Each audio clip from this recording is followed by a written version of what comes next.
care of event organizing services with integrity and quality based on spiritual culture, can serve various types of events such as training meeting, exhibition, company gathering, virtual or hybrid, and also wedding. Perkenalkan, saya Rifki Burhanuddin.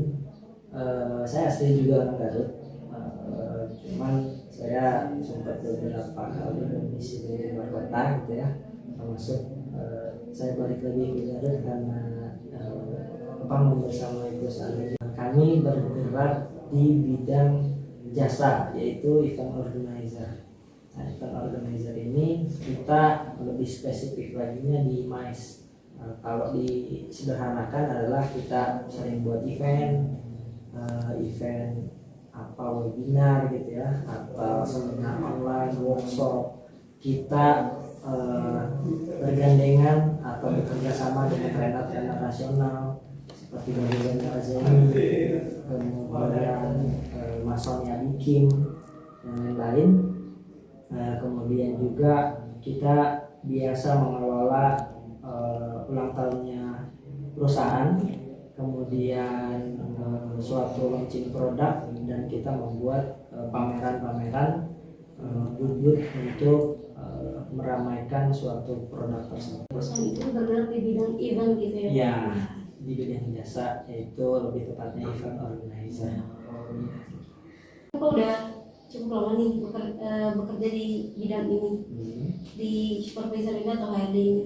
Nah, menurut Bapak nih, kemampuan apa aja sih yang Bapak itu perlu dikuasai gitu? Atau misalkan seseorang yang mau berada di... Pertama, ya kreativitas. Ya. Tentu, karena kan di bidang jasa, terutama di event organizer itu dituntut dengan kreativitasnya untuk melayani klien kita dan melayani orang-orang yang jadi peserta di event tersebut, supaya yang mempunyai event tersebut puas, dan secara event pun rapi. Kemudian yang datang di event-event tersebut mereka merasa puas dengan adanya. Tadi juga dijelaskan selain kreativitas, menurut Bapak tugas Bapak selain itu gitu, selain tadi sudah dijelaskan, apa aja? Tugas saya sih jaga anaknya.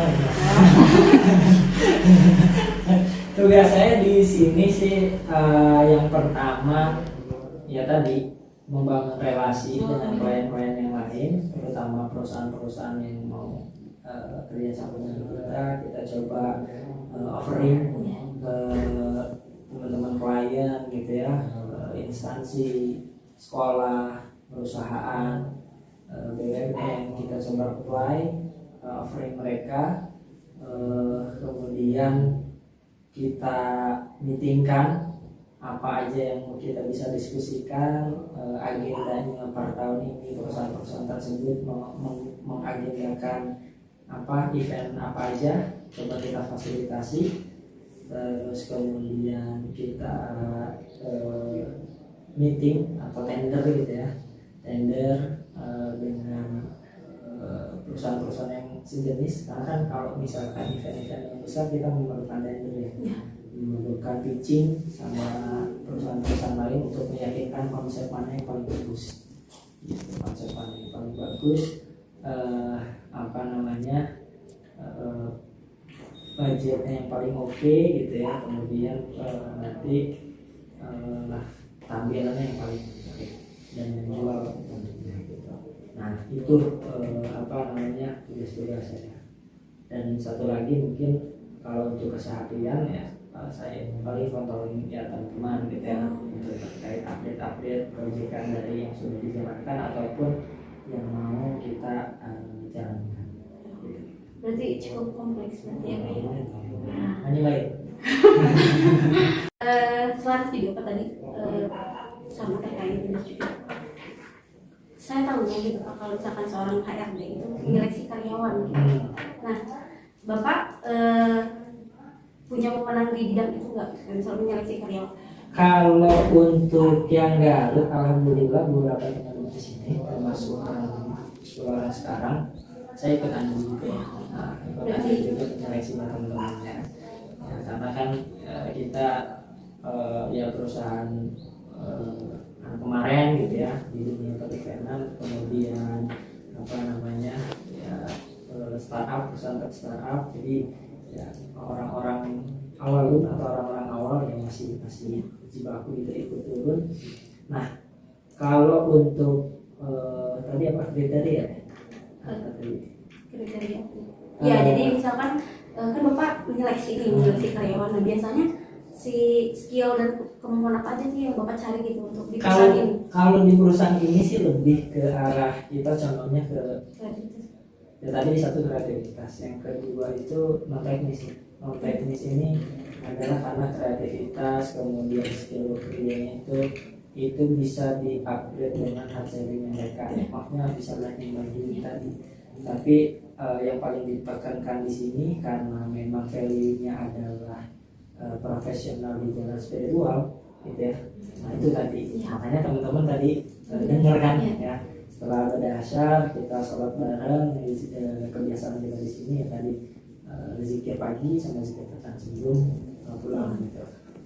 Makanya yang paling ditekankan adalah teknis. Yang pertama ini keras, mau belajar, kemudian jujur, itu modal banget gitu ya, jujur.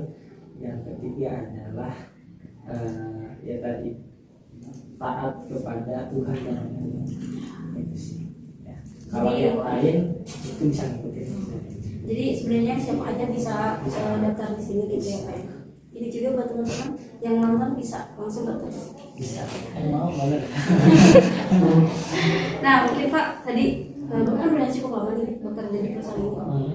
Manfaat apa aja sih yang udah Bapak terima dari perusahaan ini atau di bidang HRD ini? Manfaat ya. Kalau manfaat ya cukup banyak. Pertama, keluarga saya tersejahterakan ya. Yang kedua, banyak manfaat terutama teman-teman di Garut. Selama 2 tahun ini terjadi apa namanya, ada lapangan baru gitu ya, lapangan pekerjaan baru. Terutama nggak tahu nih, saya belum riset juga perusahaan-perusahaan sejenis kami di Kabupaten Garut yang ada apa namanya office-nya ada nggak ya gitu. Yang ada sih kebanyakannya WO ya, wedding organizer. Tapi kalau event organizer ya yang cukup kompleks saya belum tahu.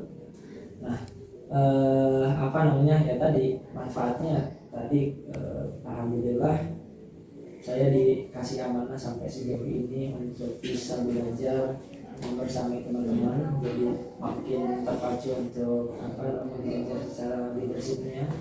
Kemudian tadi kesejahteraan untuk keluarga gitu ya, untuk orang tua, kemudian untuk diri saya pribadi. Kemudian yang ketiga ya alhamdulillah karena saya lahir di sini, lahir di Garut gitu ya. Ini menjadi pride buat saya, menjadi kebanggaan tersendiri bisa apa membuka lapangan pekerjaan untuk terutama orang Garut. Ya di bidang yang orang-orang menggunakan kreativitas gitu. Ini kan Bapak istilahnya di sini tuh sebagai atasan gitu ya Pak. Kan mungkin Bapak sering melakukan penilaian gitu terhadap karyawan-karyawan Bapak. Nah, apa penilaian seperti apa? Atau yang bagaimana yang biasanya Bapak nilai terhadap karyawan-karyawan Bapak? Kalau penilaian sih itu tergantung ya. Itu kan setiap perusahaan, setiap apa namanya project dan setiap sesuatu ada indikator keberhasilan gitu ya. Indikator keberhasilan. Dan semua sih sama gitu ya dengan perusahaan-perusahaan lain. Kita ada tujuan, ada indikator keberhasilan. Kalau di perusahaan-perusahaan biasanya kan disebutnya dengan KPI, Key Performance Indicator gitu ya. Nah itu yang jadi acuan kita salah satunya. Jadi kita setiap tim, setiap lini, setiap divisi apa namanya kita kasih perannya dan kita kasih indikator keberhasilan apa. Nah, itu tergantung. Jadi tergantung perusahaan juga biasanya. Iya, tergantung divisinya juga. Jadi misalkan divisi media yang buat flyer, buat video, buat konten kan bisa indikator keberhasilan misalkan dalam 1 bulan menghasilkan berapa konten. Iya. Jadi disesuaikan juga sama divisi-divisi gitu. Terus Pak mungkin kalau misalkan nanti karyawan dinyatakan diterima di sini gitu, nah nantinya mereka tuh akan bekerja secara individual atau disesuaikan saja? Nah itu sesuai ya, karena kan di apa namanya di lowongan pekerjaan pun gitu harus bisa dua-duanya. Ya. Nah itu apa namanya harus bisa bekerja secara individu dan harus bisa bekerja secara tim. Apalagi kan kita jadi di para organizer, apalagi kalau misalkan nanti ada event, berarti kan itu kerjanya saling membantu kan. Teman-teman mahasiswa ini kalau misalkan lagi ada acara kan gitu kan, Iya. ini ada seksi konsumsinya, ada seksi acaranya, ada seksi itu saling berkaitan satu sama lain. Tapi ada juga kan individunya, ini yang tanggung jawab untuk memastikan konsumsi pada gitu. Ini harus memastikan bicara itu sudah siap. Ya ini harus memastikan pelayanan lain. Gitu. Jadi disesuaikan sama kondisi juga. Untuk pertanyaan selanjutnya akan disampaikan oleh Kansa. Baik Kak, izin bertanya. Saya merasa itu. Apakah di perusahaan ini membuka jalur komunikasi di luar maupun di dalam kantor seperti itu? Komunikasi seperti apa? Jadi membahas Apa ini? jadi komunikasi terbuka biar Nanti udah. misalkan kita kan sering tahunya misalkan setiap weekend suka ada kegiatan-kegiatan di luar jadwal kantor. Nah, apakah di sini juga seperti itu atau tidak? Gimana ya? Kita di office hour itu kan sebenarnya sampai jam 4 ya. Karena kan event justru kebanyakan Oh satu iya, minggu ya. iya. Nah, apa namanya kalau komunikasi dengan yang lain ya pasti tadi apa namanya ada kita pitching dengan klien, kemudian sosialisasi ke mahasiswa, ngisi seminar secara gratis. Kita pernah loh di apa namanya tahu nggak siapa persis Oh iya, yang ya, sibling. ya kita pernah ngisi seminar ini yang pertama tentang belajar public speaking, apa namanya seminar yang kedua tentang terapi merokok, terapi pas merokok. Ya kita pernah komunikasi dan bekerjasama dengan instansi-instansi. Kalau konteksnya untuk karyawan itu Pak, untuk menjaga kesolidan gitu antara atasan dan karyawan itu apakah itu dilakukan gitu Pak, baik di luar maupun di dalam kantor? Biasanya nggak ribet sih.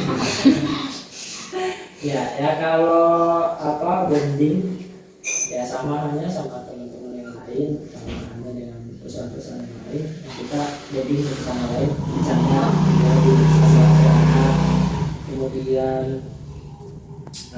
kayak bareng, kemudian ya yang untuk trigger apa solidan tim ya, apa namanya ya main bareng kemana gitu. Setiap perusahaan ya kan setiap perusahaan itu suka mengidentifikasi, ini khususnya ke karyawan Pak, mengidentifikasi masalah karyawan gitu. Kemudian juga mengembangkan strategi gimana nih supaya si perusahaan ini mencapai targetnya gitu. Apakah di perusahaan ini juga sama seperti itu? Oh sama dong. Di itu kan jadi apa namanya SOP perusahaan, terus kemudian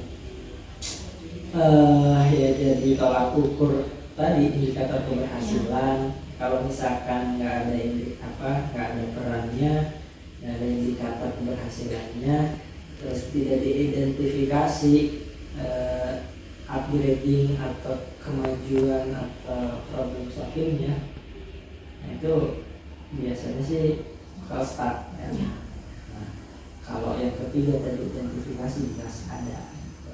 Kita ya seperti hanya dengan perusahaan-perusahaan lain gitu, apa namanya kita rekrut, hiring, kita lihat evaluasi selama 3 bulan yang disebut dengan training ya, kita gitu. Kemudian di dalam pekerjaan apa namanya kita kasih target goals yang kita tentukan sesuai kapasitasnya SDM, kita identifikasi perjalanannya apakah sesuai prosedur atau tidak, dievaluasi, nanti ditindaklanjuti gitu kan. Semua perusahaan bisnis seperti itu. Itu mungkin Bapak beberapa pertanyaan yang sudah kami ajukan. Siap. Terima kasih sekali Bapak sudah sangat berkenan untuk diwawancara ini. Aman. Ya, Aman. perjalanan panjang untuk mencari perusahaan. Terima kasih sekali saya ucapkan Pak, saya dan teman-teman. Mohon maaf bila selama wawancara hari ini terdapat banyak sekali kesalahan. Ya, kata-kata yang mungkin kurang berkenan, saya mohon maaf sekali. Mungkin interview hari ini dicukupkan sekian. Saya ucapkan terima kasih kembali Bapak dan teman-teman yang bertugas. Assalamualaikum warahmatullahi wabarakatuh.